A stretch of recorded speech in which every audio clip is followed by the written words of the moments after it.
Oh yeah, and then not helping my mental at all over the last week is all the stuff that's been happening on Twitter. My God.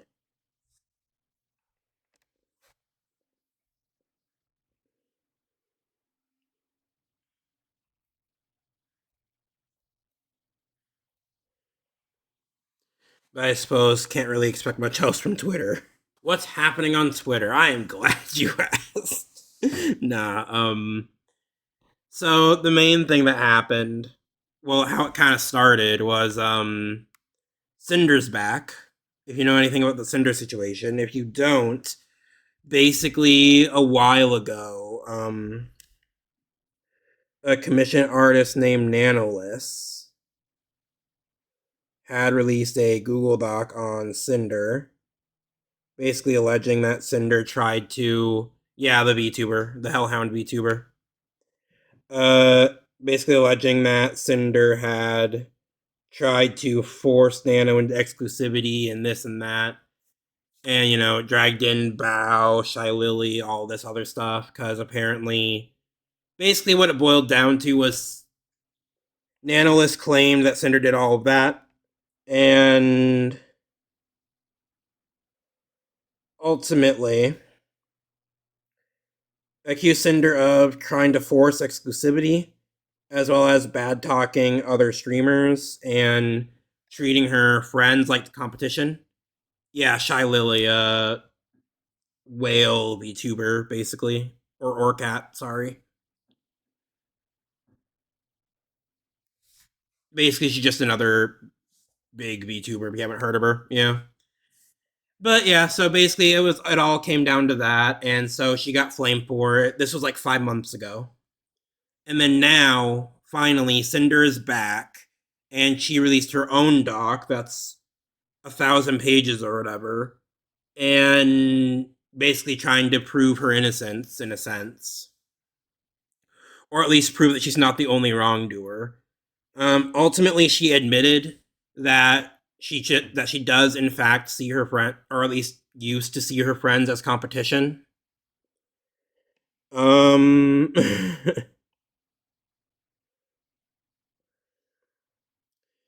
and so she said that straight out. And the second thing was the main thing, the thing with Bao, happened because of her quote unquote manager, who's also, from what I could tell, her boyfriend. Red. Well, it's shortened to Red, but his actual name's redacted, I think. But basically, Red, who acted as her manager, would talk with Nanolis and basically shit talk Bao, and I think it was just Bao that he was shit talking. And so basically, what came out in Cinder's doc that released this week, 5 months after it had all happened, she basically exposed the fact that basically Red had a personal vendetta against Bao for whatever reason, and then due to some behind the scenes bullshit, Cinder had a personal grudge against Shy Lily. And so while they did have and so they both had personal grudges, and that came out in how they talked to Nanolis. However, Nanolis is also not innocent, as it turns out, because what Cinder showed was that Nano had lied in their original doc. Because it turns out that Nano was actually the first one to bring up exclusivity, and in fact, even said that like, oh, my girlfriend, boyfriend, their partner can take the fall for them canceling out on commissions, which boiled down to them just, which all that literally just came from Nanolis not being able to say no. They couldn't say no to people wanting to work with them, and so they ultimately just kept taking on project after project, whittling themselves out, and then when they realized they couldn't handle it, they scapegoated. Yeah, and so Nano scapegoated to. At first, they scapegoated to their partner that they had also worked with, but then after that, I guess didn't work. Then Nano decided to release the doc to basically try and blame Cinder. So ultimately, it wasn't all Cinder's fault. because Cinder and Red didn't force the Cinder and Red didn't force the exclusivity like Nano had originally said. But even then, I still think it's suspicious. Like, I still don't like any of them. Because part of why I personally didn't like Cinder anymore when it all came out was the angle of viewing her friends as competition. And even in Cinder's own doc, she admits that that was her mindset. Oh, yeah, and after all this, with her partner and manager, Red, actively slandering Bao in their conversations, because that did still happen, um, she just Cinder has decided to keep Red on as manager despite everything.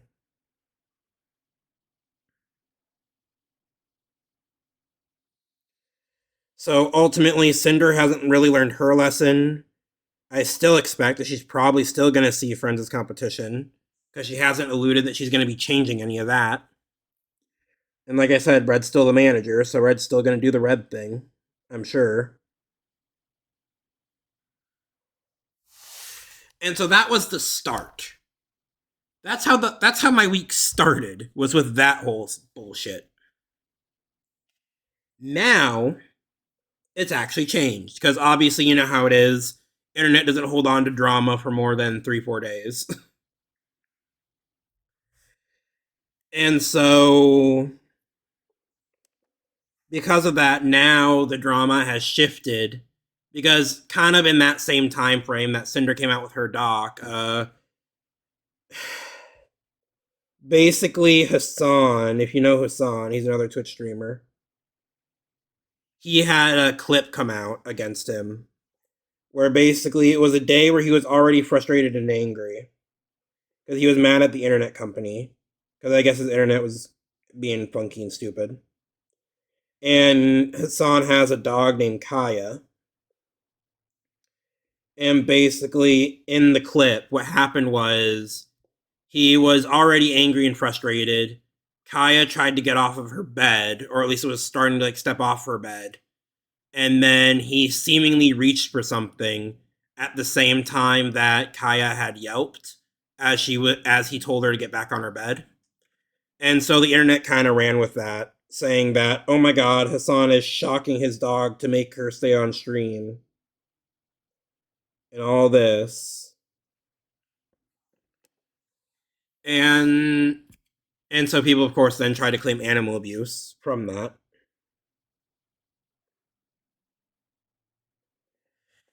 And yeah, and so then that kind of became a whole thing where you had people where and then Hassan tried to respond where he did another stream, I think like the day after when things started to blow out of proportion, where he came out and he quote unquote showed the collar on screen. He really just held it in his hand for a few seconds.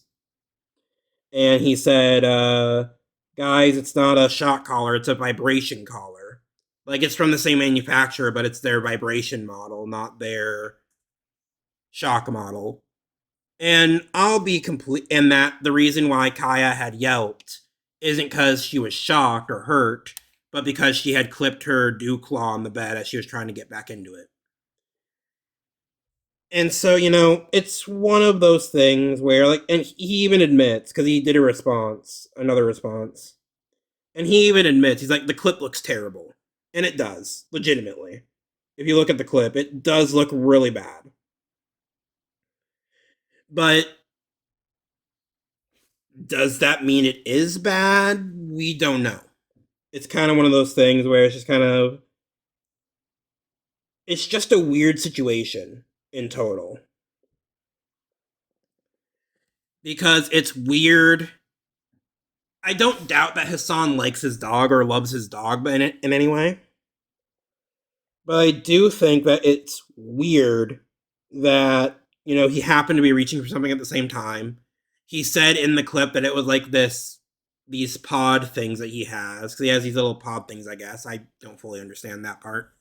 But he was reaching for one of those. It's like a snack or a lip balm kind of thing. I don't know. But he was reaching for one of those at the same time that he was yelling at Kaya. And so it wasn't that he was reaching for the controller, it's that he was reaching for one of those. And so, and again, like I said, he says that she yelped because she probably clipped her dew claw. But like literally, it is perfectly timed. Even in the clip, it is perfectly timed. Like the second that he reaches for something on his desk, she yelps. And so it's kind of one of those things where it's like it's really weird timing, regardless of what it was.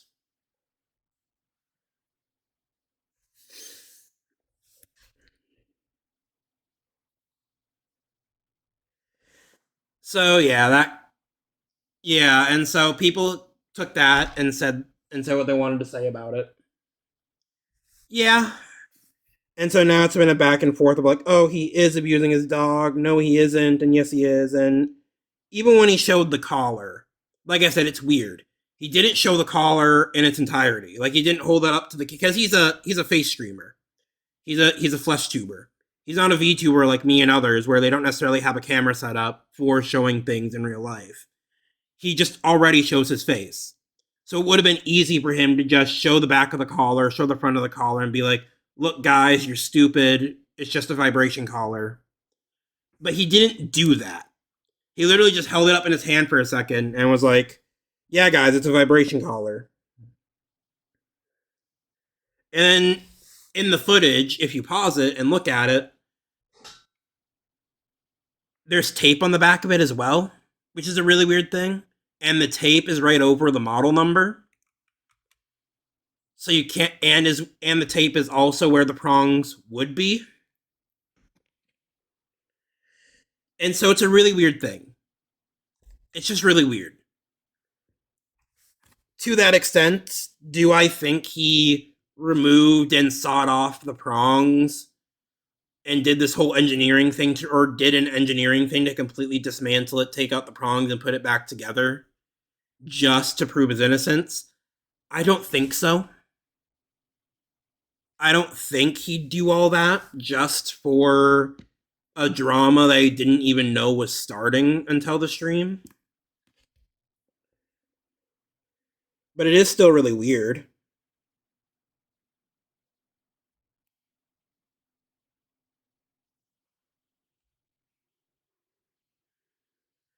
Like, it's just weird that he has tape on the back of it to begin with.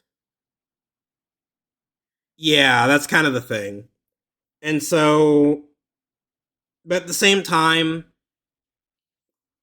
like I said, do I think he sawed off the model do I think he sawed off the prongs that would be on that same backside and then covered it up? No. Because even when you look at it, like people are trying to say he taped over the prongs. And the model does feature removable prongs, but even when you unscrew them, it still leaves metal rods for the prongs to screw back onto. And those metal rods are too high to be taped over as smoothly as the tape is. So he had to have, if he really did remove those metal rods, he would have either had to completely take it apart and put it back together without the prongs, which is just a lot of extra work for something that ultimately doesn't matter, or you would have had to just like saw them off somehow, like use a hacksaw, saw them off. At which point he'd just have to buy another collar again. So I don't know. But people were going all over it. Like they were like, oh, the position of the charging port indicates that it'd be a shock collar. And it's like, I don't like that could have been a manufacturing defect.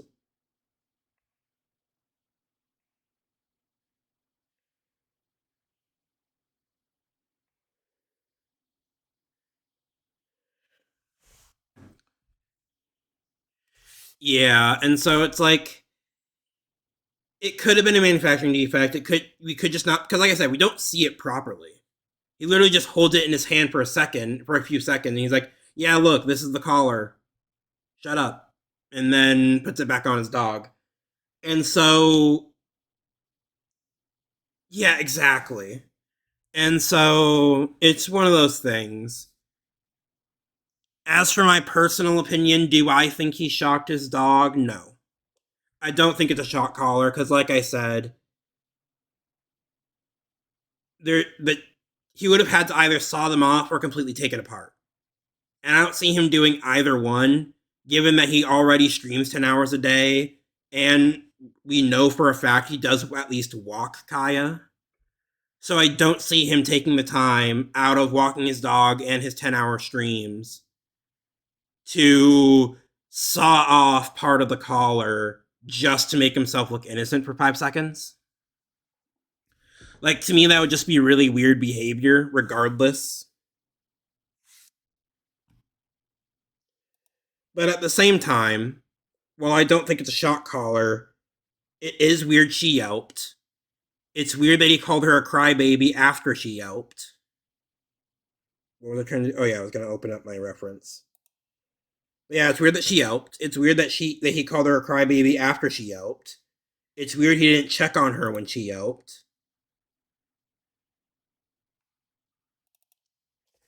And on top of that, it's weird that he's not just showing the collar. Because again, that's an easy way to prove your innocence, is just show people the goddamn collar.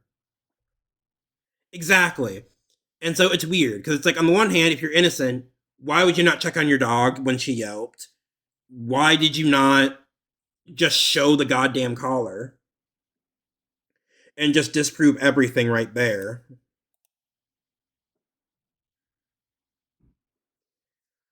Why did you not? And why did you call her a crybaby? And so it's all these things where it's like, why would you do that if you really were innocent? But at the same time, we don't see the collar clear enough to make any judgments on what it actually is, charging port or not. The tape being there is actually kind of a positive for it not being a shock collar, because, like I said, the tape is smooth across the back. And even if it does have a couple bumps, the bumps aren't large enough to be the size of the prongs, the metal rods that would be remaining. And so, and again, and that's the other thing too, is like literally everyone who's actually with the dog,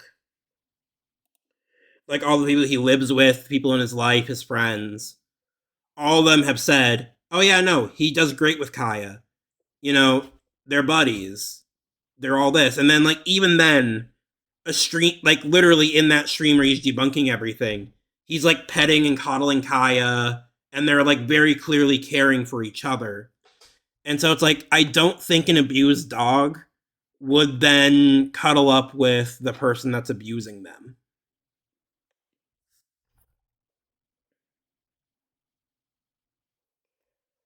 I really, really don't. Because that's just not what you do. If you're scared and hurt by someone, you're not going to then go cuddle up to them, licking their face, and jumping up on them. Dog or not.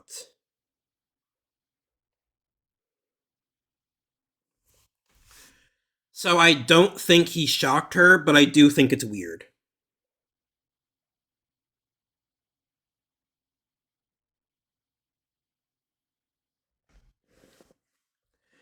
Yeah, exactly. Dogs will be more distant and careful around owners. Yeah, exactly. And so it's one of those things where it's like, very clearly there isn't abuse taking place. Very clearly Kaya feels safe with him. Very clearly things are just okay. But it's still really weird. Like he said, the clip looks awful. And even worse than that is a clip that he did. Granted, this is from 10 years ago, but people, you know how people are. They'll dig up your past trying to look for any crumbs they can. And when people were looking for crumbs,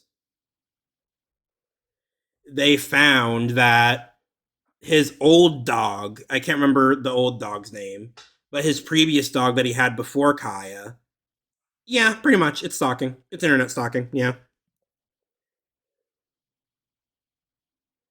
But apparently, there's a clip from like 10 years ago where his old dog before Kaya that had died at some point. Basically, there's a clip of him grabbing her by her tail to pull her back, and he says to the dog, "Oh, I'm gonna kill you right here in front of everybody," to try and get her to behave. And it's like, and so it's again, I want to believe that you care for your dogs, but at the same time, when you do shit like that publicly, and he tried to defend it, saying, one, it was 10 years ago, two, it's a joke, or it was a joke. And it's like, I wouldn't joke about that. Like, why would you joke about.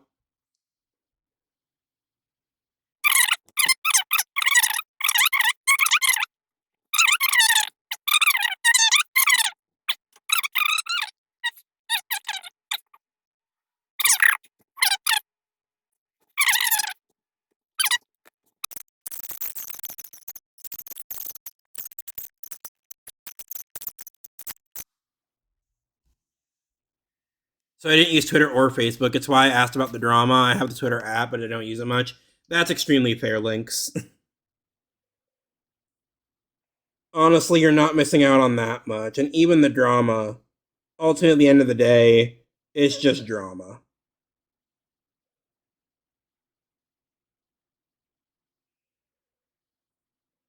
All the stuff with Hassan and Cinder is ultimately their business, and especially the Cinder stuff. It should have just been dealt with behind closed doors. It should have just never been public.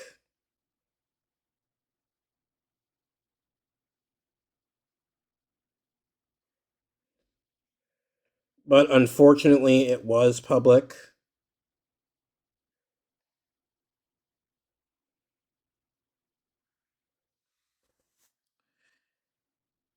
Yeah, exactly. A lot of the stuff on other social media is literally just reposts from YouTube. You're not missing out on anything crazy.